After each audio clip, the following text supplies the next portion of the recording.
presented by Mahalakshmi Music.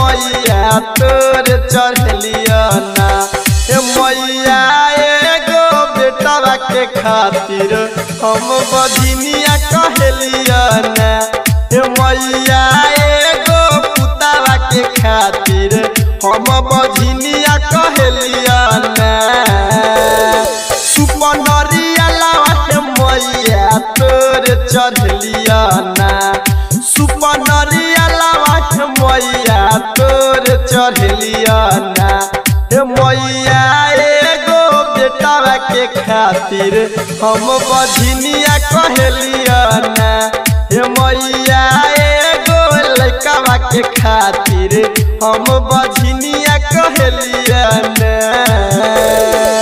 Recording by Mahalakshmi Music, Baheri.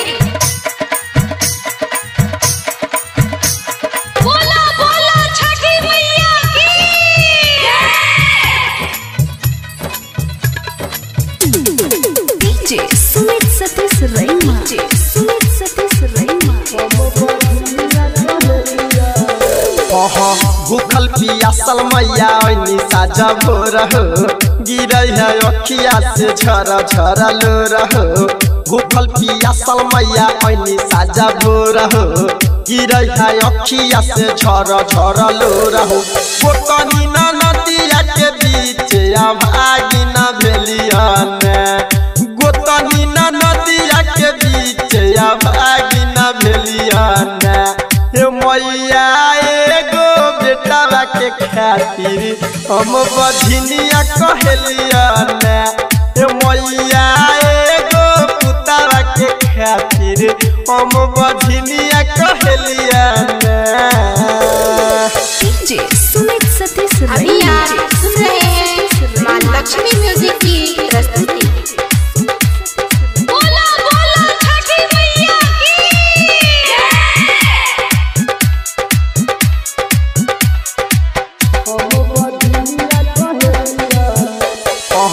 Golu Mukesh मैया आबै छ साथ हे बबलू अजितवा दौरा लेने जाय छ घाट हे सोनू मुकेश मैया आबै छ घाट हे बबलू अजितवा दौरा लेने जाय छ घाट हे चंदू यादव से मैया भजन गवेलिया गायक चंदू से मैया भजन गवेलिया हे मैया एगो पुतावा के खातिर हम दैनिया कहलिया ना हे मैया एगो बेटावा के खातिर गाँव में